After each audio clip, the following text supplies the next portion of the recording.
खाली गेले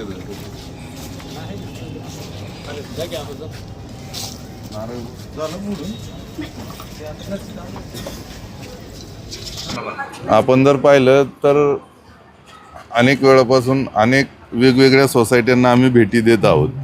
प्रत्येक ठिकाणी ज्येष्ठ नागरिक असतील किंवा इथले सर्व नागरिक असतील सोसायटी वर्गातील सर्वांच्या एकच मागणी आहे। ज्येष्ठ नागरिकांचं खंत आहे की या ठिकाणी आजही जे पिंपरी चिंचवड महानगरपालिकेकडून रिझर्वेशन ताब्यात घेऊन PCMCनी ज्या सुविधा द्यायला पाहिजे होत्या, जसं की उदाहरण तर पाहिलं आपण तर विरंगुळा केंद्र असेल, ज्येष्ठ नागरिकांसाठी विरंगुळा केंद्र, तर तेही अद्याप इथं झालेलं नाही। नागरिकांनी आपल्या सोसायटीच्या बाहेर येऊन त्या कट्ट्यावरती बसावं लागते आज त्यांना।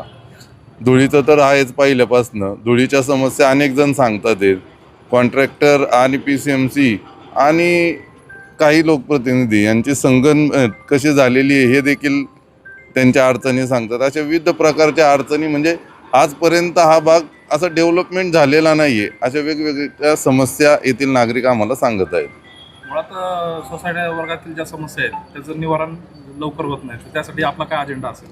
निश्चितच आम्ही तुम्हाला सांगितलं की या सर्वांवरती अंकुश ठेवण्यासाठीच आम्ही आज या निवडणुकीला सामोरे जात आहोत। सोसायटीधारकांना काय आवाहन करावं? सोसायटीधारक हे सुज्ञ नागरिक आहेत आपल्यापेक्षा, वेगवेगळ्या राज्यातून वेगवेगळ्या गावातून आलेले लोक आहेत हे सगळे।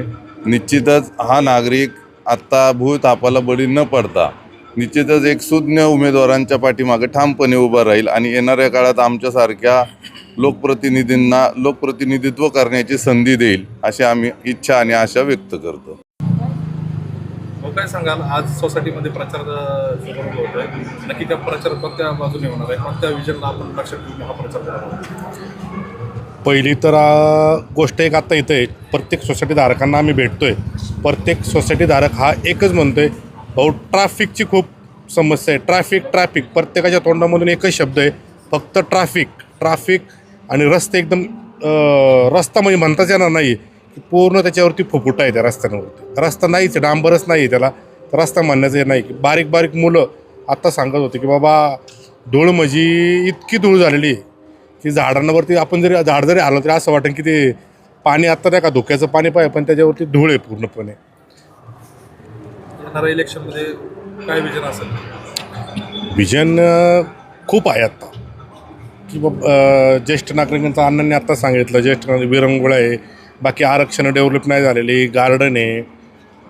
आता आपण स्मार्ट सिटी पाहतोय, स्मार्ट सिटी केलेली आहे, रस्ते ते काय झाले छोटे झालेत आणि फुटपाथ मोठे झालेले आहेत। रावेतचा आमचा जो हँगिंग ब्रिज आहे त्याच्या बाजूला पाहिलं तुम्ही तर रस्ता एकदम मारून झाला टर्न मारताना आणि फुटपाथ मोठे झालेले आहेत। आम्ही 6 महिन्यापासून 3 ते 4 वर्ष आलं पालिकेला निवेदन देऊन की आम्हाला विसर्जन घाट नाही, विसर्जन घाटाची अवस्था पूर्णपणे विसर्जन घाट जो आहे आता 16-17 हजार लोकवस्ती झाली पुनवळीची, पण एकही तिथं विसर्जन घाट नाही आज। या समस्यांना अनुसरून स्थानिक नागरिक आणि सोसायटीधारकांना काय आवाहन करावं? एकच आवाहन करणार की बाबा एक नव्या चेहऱ्यांना आम्हाला संधी द्या। येत्या 15 तारखेला तुम्ही मशाल चिन्हासमोरील बटन दाबून चैतन्य अण्णाला आणि मला प्रचंड मतांनी विजय करून पालिकेत पाठवा। ज्या समस्या त्यांच्या असतील त्याचं निवारण आम्ही 100% चांगल्या प्रयत्नाने करण्याचा आम्ही प्रयत्न करू।